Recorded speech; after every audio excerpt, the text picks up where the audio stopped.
എല്ലാവർക്കും നമസ്കാരം. മറ്റൊരു വീഡിയോയിലേക്ക് സ്വാഗതം. ഇന്നത്തെ വീഡിയോയിൽ നമ്മൾ നോക്കാൻ പോകുന്നത് അടുത്താഴ്ച വാങ്ങാൻ പറ്റുന്ന കുറച്ച് സ്റ്റോക്കുകളാണ്. ആദ്യത്തെ സ്റ്റോക്ക് എന്ന് പറയുന്നത് UPL ലിമിറ്റഡ് എന്ന് പറയുന്ന സ്റ്റോക്കാണ്. ഇതിൻ്റെ കറണ്ട് മാർക്കറ്റ് പ്രൈസ് എന്ന് പറയുന്നത് 548 രൂപ 85 പൈസയാണ്. മാർക്കറ്റ് ഓൾറെഡി ഒരു നല്ലൊരു ഡൗൺ ട്രെൻഡ് ആയിരുന്നു.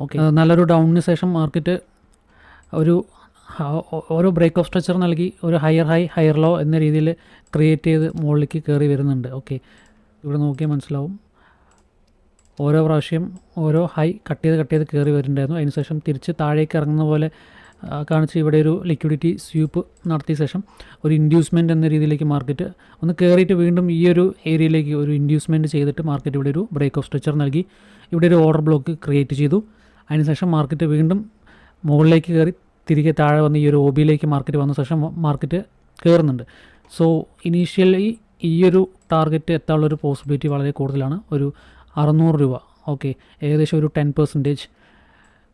ആൻഡ് ഓരോ പ്രാവശ്യം ഈ ഒരു ലിക്വിഡിറ്റി ടേക്ക് ചെയ്ത് വരാനുള്ള പോസിബിലിറ്റി വളരെ കൂടുതലാണ്.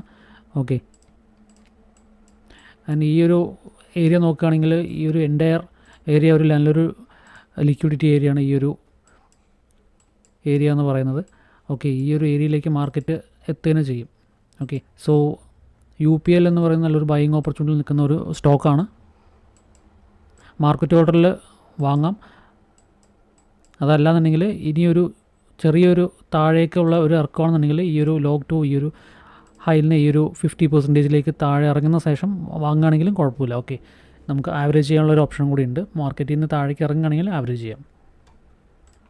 അടുത്തൊരു സ്റ്റോക്ക് എന്ന് പറയുന്നത് ടെക് മഹീന്ദ്ര ലിമിറ്റഡ് എന്ന് പറയുന്നൊരു സ്റ്റോക്കാണ്. NSEയുടെ ഒരു സ്റ്റോക്കാണ്. ഇതിൻ്റെ കറണ്ട് മാർക്കറ്റ് പ്രൈസ് എന്ന് പറയുന്നത് 1705 രൂപ 60 പൈസയാണ്. ഇതും നല്ലൊരു ബൈയിങ് ഓപ്പർച്യൂണിറ്റിയിൽ നിൽക്കുന്ന സ്റ്റോക്കാണ്. ഏകദേശം ഇവിടെ ഒരു ബ്രേക്ക് ഓഫ് സ്ട്രക്ചർ നൽകി ഓർഡർ ബ്ലോക്ക് ക്രിയേറ്റ് ചെയ്ത് അവിടേക്ക് വീണ്ടും മാർക്കറ്റ് വന്ന് വീണ്ടും മുകളിലേക്ക് കയറി തിരിച്ച് ആ ഒരു ഈ ഒരു ഓർഡർ ബ്ലോക്കിലേക്ക് മാർക്കറ്റ് തിരികെ എത്തിയിട്ടുണ്ട്. അവിടെ നിന്ന് മാർക്കറ്റ് കയറുന്നുണ്ട്.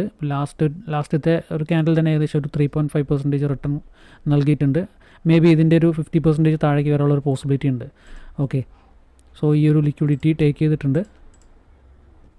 ഇതിൻ്റെ മന്ത്ലി ക്യാൻഡിൽ നോക്കുകയാണെങ്കിൽ ഇതാണ് ഓൾ ടൈം ഹൈ എന്ന് പറയുന്നത്. അപ്പോൾ ഈ ഒരു ഹൈയിലേക്ക് മാർക്കറ്റ് പോകാനുള്ള ഒരു പോസിബിലിറ്റി ഉണ്ട്. ഓൾറെഡി നല്ലൊരു ഡൗണിന് ശേഷം മാർക്കറ്റ് പതിയെ കയറി ഈ ഒരു ഹൈ ടേക്ക് ചെയ്യാനുള്ള പോസിബിലിറ്റി വളരെ കൂടുതലാണ്. ഹൈ ടേക്ക് ചെയ്ത ശേഷം മാർക്കറ്റ് ഒന്ന് ചെറുതായിട്ട് ഒന്ന് റീട്രേസ്മെൻറ്റ് എന്ന രീതിയിലേക്ക് മാർക്കറ്റ് ഇറങ്ങി വീണ്ടും മാർക്കറ്റ് കുറച്ചും കൂടി നല്ല രീതിയിൽ നല്ലൊരു അപ് ട്രെൻഡ് കാഴ്ചവെക്കാനുള്ളൊരു പോസിബിലിറ്റി ഉണ്ട്. സോ ടെക് മഹീന്ദ്ര എന്ന് പറയുന്ന നല്ലൊരു ബൈയിങ് ഓപ്പർച്യൂണിറ്റിയിൽ നിൽക്കുന്നൊരു സ്റ്റോക്കാണ്.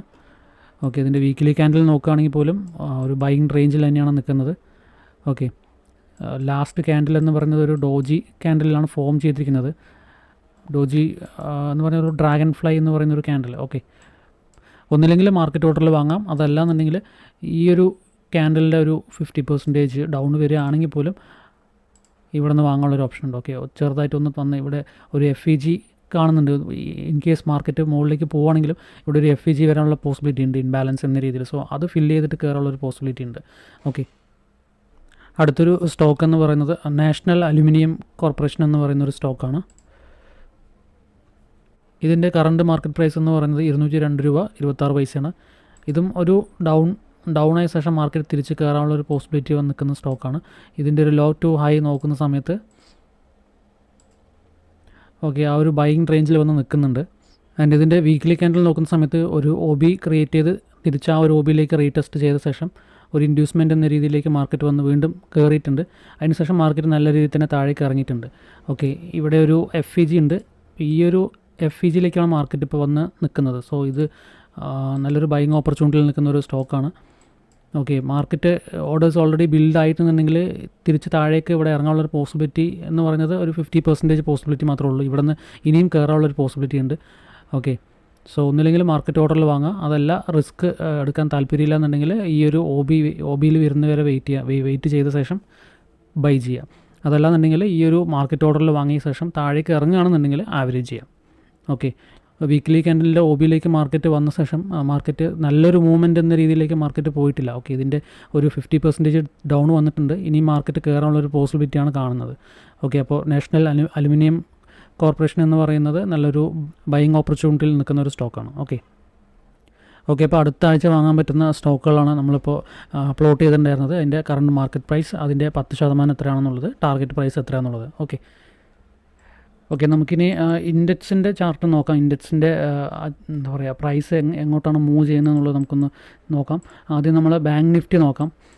ബാങ്ക് നിഫ്റ്റി നമ്മൾ ഇതിന് മുമ്പ് പറഞ്ഞ ഒരു വീഡിയോയിൽ ഈ ഒരു ബുള്ളിഷ് ഓർഡർ ബ്ലോക്കിൻ്റെ ഒരു 50% മാർക്കറ്റ് എത്തും എന്ന് പറഞ്ഞിട്ടുണ്ടായിരുന്നു. പക്ഷേ അന്ന് പറഞ്ഞത് നമ്മളൊരു നവംബറിൻ്റെ ലാസ്റ്റിനുള്ളിൽ എത്തും എന്നാണ് നമ്മൾ പറഞ്ഞിട്ടുണ്ടായിരുന്നത്. പക്ഷേ നമ്മൾ പറഞ്ഞതിന് നേരെ വിപരീതമായിട്ടാണ് മാർക്കറ്റ് പോയത്. ഓക്കെ, ഈ ഒരു ടൈമിൽ ഇവിടെ നിന്ന് ഇറങ്ങി ഈ ഒരു ലെവലിലേക്ക് എത്തുമെന്നാണ് നമ്മൾ പ്രെഡിക്റ്റ് ചെയ്തത്. പക്ഷേ മാർക്കറ്റ് അവിടെ നിന്ന് മുകളിലേക്കാണ് പോയത്. അതിനുശേഷം മാർക്കറ്റ് തിരിച്ച് ഇറങ്ങുന്നുണ്ട്. ഇപ്പോൾ ഈ ഒരു നവംബറിൽ ഇറങ്ങുന്നതിന് പകരം ജനുവരി ആ ഒരു ടൈമിലേക്കാണ് മാർക്കറ്റ് ഇപ്പോൾ ഇറങ്ങിയിരിക്കുന്നത്. ഇപ്പോൾ ഒരു 50% നോക്കുകയാണെന്നുണ്ടെങ്കിൽ ഓക്കെ, ഈ ഒരു ലെവലാണ് ആ ഒരു ക്യാൻഡലിൻ്റെ 50% ഏകദേശം അടുത്തെത്താറായി എന്ന് വേണമെങ്കിൽ പറയാം അല്ലേ. വരും ദിവസങ്ങളിൽ ചിലപ്പോൾ ഈ ഒരു 50%ലേക്ക് മാർക്കറ്റ് വന്നിട്ട് കയറാനുള്ള പോസിബിലിറ്റി ഉണ്ട്. അതല്ല എന്നുണ്ടെങ്കിൽ ഇവിടുത്തെ ഈ ഒരു വിക്കിൻ്റെ ഒരു 50%ലേക്ക് മാർക്കറ്റ് വീഴാനുള്ളൊരു പോസിബിലിറ്റിയും കാണുന്നുണ്ട്. ഓക്കെ, ഈ രണ്ട് ഓപ്ഷനാണ് നമ്മൾ ഇതിന് മുമ്പും പറഞ്ഞിട്ടുണ്ടായിരുന്നത്. പക്ഷേ എന്ന് വരും എന്നുള്ളത് നമുക്ക് ഈ ഒരു ടൈമിൽ വരും എന്നാണ് പ്രതീക്ഷിച്ചത്, പക്ഷേ വന്നില്ല. ഓക്കെ, അപ്പോൾ നമ്മുടെ എൻട്രി അല്ലെങ്കിൽ നമ്മുടെ സ്റ്റോപ്പ് ലോസ് ഇതൊക്കെ നമ്മൾ കറക്റ്റായിട്ട് മെയിൻറ്റെയിൻ ചെയ്യണമെന്നുണ്ടെങ്കിൽ ഉറപ്പായിട്ടും വലിയ ലോസ് ഇല്ലാത്ത രീതിയിൽ തന്നെ മുന്നോട്ട് പോകാൻ പറ്റുമെന്നാണ് വിചാരിക്കുന്നത്. ഓക്കെ, ഇതാണ് ബാങ്ക് നിഫ്റ്റിയുടെ കേസ് എന്ന് പറയുന്നത്. നിഫ്റ്റിയുടെ കേസ് നോക്കുകയാണെങ്കിലും നിഫ്റ്റിയുടെ കേസും സെയിം ഈ പറഞ്ഞ പോലെ ഈ ഒരു ലിക്വിഡിറ്റി എടുത്ത ശേഷം അടുത്തത് ഈ ഒരു ലിക്വിഡിറ്റി എടുക്കുമെന്ന് പറഞ്ഞിട്ടുണ്ടായിരുന്നു. തിരിച്ച് മാർക്കറ്റ് കയറി, ഒന്ന് ഇറങ്ങിയിട്ട് വീണ്ടും ഒന്ന് കയറി, പിന്നെ ഇറങ്ങുന്നുണ്ട്. നമുക്ക് നോക്കാം, ഈ ഒരു ലെവൽ വരെ എത്താനുള്ളൊരു പോസിബിലിറ്റിയും കാണുന്നുണ്ട്. നിഫ്റ്റിയും ആ ഒരു റേഞ്ചിൽ തന്നെയാണ് മാർക്കറ്റ് താഴേക്ക് ഇറങ്ങിക്കൊണ്ടിരിക്കുന്നത്. ഓക്കെ, ഈ ഒരു നവംബർ ആ ഒരു ടൈമിൽ ഈ ഒരു ഭാഗത്തേക്ക് ഇറങ്ങും എന്നാണ് വിചാരിച്ചിട്ടുണ്ടായിരുന്നത്. പക്ഷേ അത് ഇറങ്ങില്ല. ഇനീഷ്യലി ഇവിടെ ഒരു ലിക്വിഡിറ്റി എടുത്തു കയറി, അതിനുശേഷം ഇവിടുത്തെ ലിക്വിഡിറ്റി എടുത്തിട്ടാണ് കയറിയിരിക്കുന്നത്. ഓക്കെ, ഈ ഒരു കയറ്റം എന്ന് പറഞ്ഞത് ഇവിടുത്തെ ഈ ഡബിൾ ടോപ്പ് അല്ലെങ്കിൽ സെയിം ഹൈ വരുന്ന അവിടത്തുള്ള ലിക്വിഡിറ്റിയിലേക്ക് മാർക്കറ്റ് മൂവ് ചെയ്ത് പിന്നീടാണ് താഴെ ഇറങ്ങുന്നത്. സോ ഇവിടെ ഒരു ഇത്രയും ഒരു FEG ഉള്ളതുകൊണ്ട് മാർക്കറ്റ് തിരിച്ച് താഴേക്ക് ഇറങ്ങി ഇവിടുത്തെ FEG ഫില്ല് ചെയ്തു, വീണ്ടും മുകളിലേക്ക് കയറി, വീണ്ടും താഴേക്ക് ഇറങ്ങുകയാണ്. ഓക്കെ, സോ ഇനി വരും ദിവസങ്ങളിൽ ഇനി മാർക്കറ്റ് മേ ബി ഇവിടുത്തെ ലിക്വിഡിറ്റി എടുത്തിട്ട് ഒന്ന് കയറാനുള്ള ഒരു പോസിബിലിറ്റി ഉണ്ടാവും. അതല്ലാന്നുണ്ടെങ്കിൽ ഈ ഒരു 50%ലേക്ക് മാർക്കറ്റ് വരികയാണ് ചെയ്യും. ഓക്കെ, അതുപോലെ ഫിൻ നിഫ്റ്റിയുടെ കേസും അതേപോലെ തന്നെയാണ്. ഈ ഒരു ലിക്വിഡിറ്റിയിലേക്ക് മാർക്കറ്റ് വരുന്നേ ഉള്ളൂ. ആൻഡ് ഇതിൻ്റെ 50%. ഓക്കെ, ഈ രണ്ട് ഓപ്ഷനിലേക്ക് മാർക്കറ്റ് വരുന്നേ ഉള്ളൂ. മാർക്കറ്റ് ഈ ഒരു ക്വാർട്ടർ എന്ന് പറയുന്നത് ജനുവരി, ഫെബ്രുവരി, മാർച്ച്, ഇത് ചിലപ്പോൾ എന്താ പറയുക ഒന്ന് ഡൗണിലേക്ക് പോകാനുള്ളൊരു പോസിബിലിറ്റി ഉണ്ട്. ഈ ഒരു ഇയർ തുടക്കമാണ്. സോ മാർക്കറ്റ് മുകളിലേക്ക് പോവുകയാണെങ്കിലും ഒന്ന് താഴേക്ക് ഇറങ്ങിയിട്ട് കയറാനുള്ളൊരു പോസിബിലിറ്റിയാണ് കാണുന്നത്. ഓക്കെ, അപ്പോൾ അടുത്തൊരു വീഡിയോയിൽ പുതിയൊരു കണ്ടൻറ്റുമായിട്ട് എത്താം. Thank you.